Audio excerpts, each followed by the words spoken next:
palalaps, malakas ang ulan. Sa lugar niyo ba malakas din ang ulan?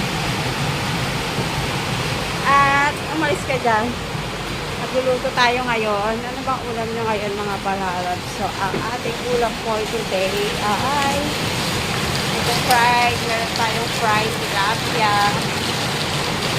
At syempre, perfect timing niya ng ating munggo.